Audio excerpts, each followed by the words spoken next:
So Manchester United 4 and Brighton 2. Manchester United has been able to pull up the third straight win in the Premier League this season, and this is basically our 5th win in the Premier League in 7 games. Manchester United has been running riot, and we have had like 5 straight wins in Old Trafford recently. Manchester United has been doing really well, and we are here today to actually analyze how Manchester United was able to beat Brighton Hove Albion 4-2 at Old Trafford. Manchester United was really rampant. We had a lot of good players and individual quality, but as always at Old Trafford, they are always here to talk about the tactics and how Ruben Amorim was able to class Brighton Hove Albion. So definitely we are going to be talking about some of the dilemma we were facing before the game. Definitely, we all know that before the Brighton game, Manchester United against Liverpool and against Sunderland, we are not pressing. We are kind of playing in a kind of low block shape, in a direct shape. We are trying to go long, direct, win the second balls, and try to be brave as much as possible. So the Manchester United fans were in a kind of dilemma to know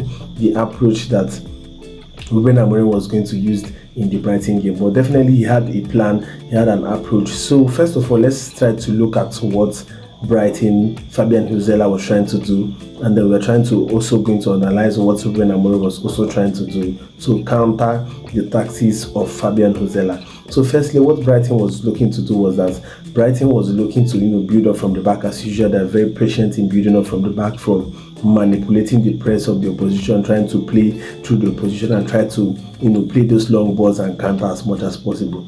So what Brighton was looking to do was that build up with their 2-man back. So Van Hecke and Dunk is going to split wide. Then in the midfield position they have Ayari and Baleba, and then also their fullbacks are going to split wide. So what they were looking to do was to play Manchester United into the press, try to manipulate with their central back, and then try to go long and try to use the central or the wide zones. So also what Manchester United were looking to do was that Manchester United were pressing really high in a 4-2-2-2 shape. So Manchester United went man for all the Brighton players. So we were, trying to counter Brighton by, setting up in a 4-2-2 shape. We were really, dominant. We were pressing high, unlike how we approached the other 2 games. Manchester United, we were really dominant. We were pressing high. We wanted to have a lot of turnovers as much as possible in the Brighton game. So what really happened in that Brighton game, and even if Manchester United went man for man, we'll be having some kind of issues which we are going to get into in a bit. Manchester United also couldn't comfortably contain Brighton. We were, at some point trying to have some kind of lapses in the first 20 minutes of the game. Brighton was trying to break our press. We were trying to, manipulate the whole structure of the Manchester United team. And so what was the reason why Manchester United was able to, contain Brighton in the first half and defeat Brighton in the first half?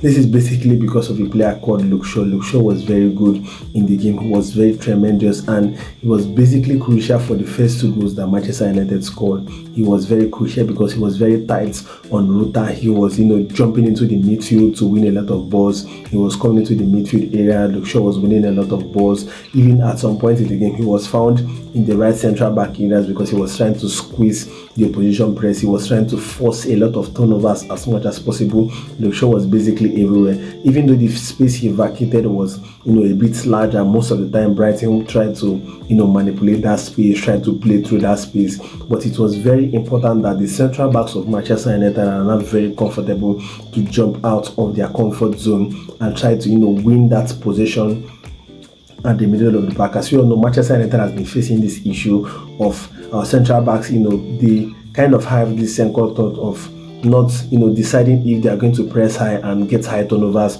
or stay back and try to absorb pressure. So our central backs are getting really comfortable in, going high up the pitch, winning the balls as much as possible to make Manchester United to dominate games. And this was exactly what Luke Shaw did in the first half, and that was how he was able to contribute to the first 2 goals of Manchester United. So one of the things we actually need to spot in the Brighton game was that Manchester United were not looking to just be at the middle and try to contain Brighton. We were really pressing really high.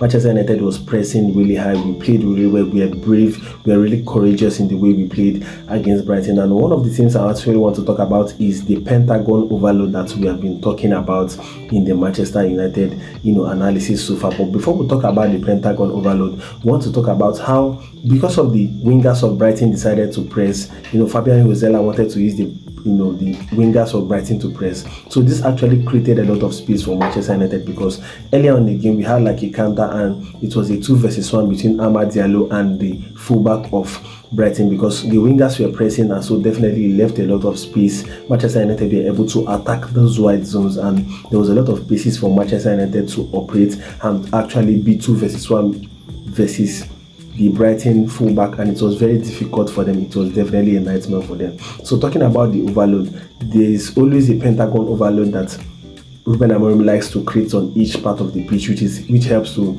create switch on the pitch, try to help Manchester United to provide a lot of man on both sides of the pitch to help to connect passing circuit and try to manipulate the press as much as possible. So this was the same pentagon shape that is also used in the Brighton game to overload the Brighton team and the Brighton fullback. So what he did was that at some point in the game, both Bruno Fernandes, Amad Diallo, Matheus Cunha, Bryan Mbeumo, they were all in a particular segment on the pitch, especially the right part of the pitch. So there was a lot of interchange between them. There was a lot of runs in behind between them. So it was very hard for the Brighton fullbacks and the defenders to be able to track the players of Manchester United back. So Manchester United, we actually created the pentagon shape on the right side of the pitch. You were actually playing really good, and even though it was not perfect, but it's actually good to see this kind of improvement in game. It's actually good to see that Manchester United are improving. We're trying to play with a specific pattern. We are not playing with a specific goal. We are playing with a system, and it's actually very good for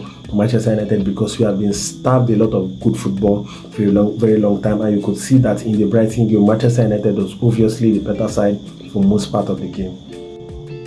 Guys, let's actually talk about how Ruben Amorim was tactically flexible in this Brighton game, because there was a lot of tactical in-game flexibility from Ruben Amorim, and it is unlike Ruben Amorim, because we know that he has been stubborn, he has been stiff for the most part of the season and the most part of last season, but it seems like he's beginning to adapt to the environment of the Premier League. And you could see that definitely Manchester United also went long a lot of time during the first 30 minutes of the game against Brighton. So what did Ruben Amorim look to do?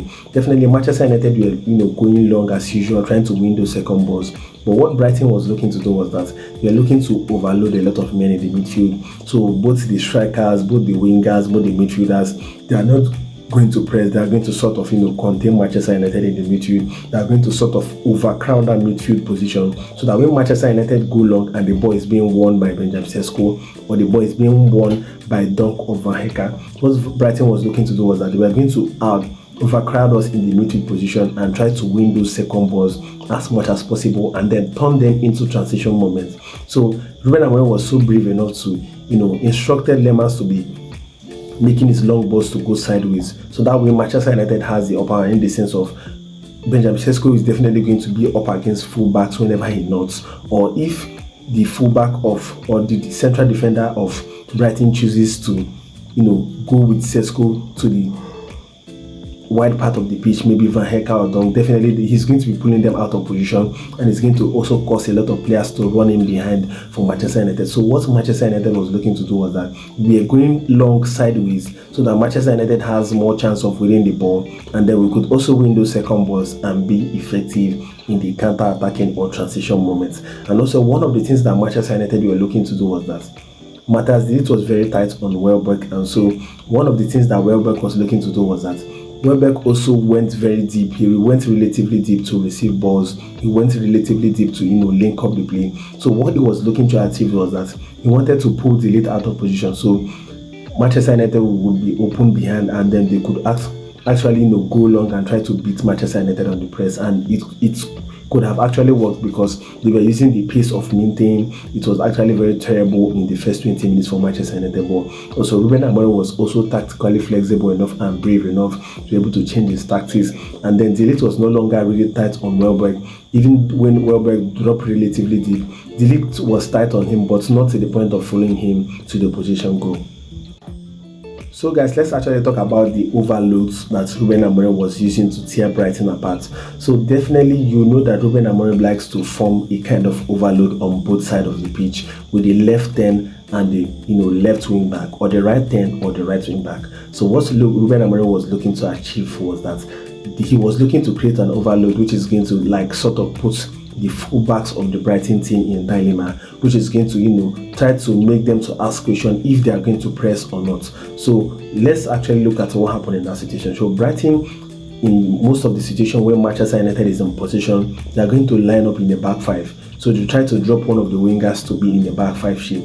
So what Manchester United were looking to do was that both of the fullbacks are going to hug the touchline, they are going to hug the width. So what they were looking to achieve was that when each of the fullback hug the width, Manchester United is going to put both Mbeumo and Matheus Cunha in their respective wings and position. They are going to put them in between the central backs and the fullbacks. So what Ruben Amorim is actually looking to achieve was that when the ball is being played into those half spaces, which is probably between the central backs and the fullback, trying to achieve a situation whereby the fullback is going to be in a dilemma whether to follow Dalot or to follow Matheus Cunha in the left side case. So in a case whereby the fullback is trying to deliberate on who to follow, then probably the left hand must have decided on what to use the ball to do. And so that was how the first goal for Matheus Cunha came. When the ball came to Matheus Cunha, Diogo Dalot was obviously hugging the wing, and then the fullback or either Kadioglu was actually trying to understand what to do, either to approach Matheus Cunha or try to stop Diogo Dalot from receiving the ball. So in the moment of him trying to understand how or when he's going to react, definitely Matheus Cunha probably has scored his goal. And it also happened in the Bryan Mbeumo's first goal. He was positioned between the left fullback of Brighton and Van Hecke. So probably before they must have reacted or tried to understand the situation, probably Bryan Mbeumo also scored the third goal for Manchester United. So this was how Ruben Amorim was able to use his overload on both sides of the pitch to manipulate the fullback of Brighton over them. So guys, I want you guys to give me your thoughts on the comment section on what you feel about the Brighton versus Manchester United game. I want you guys to like, to share, to subscribe to Old Trafford. I will see you guys in my next video.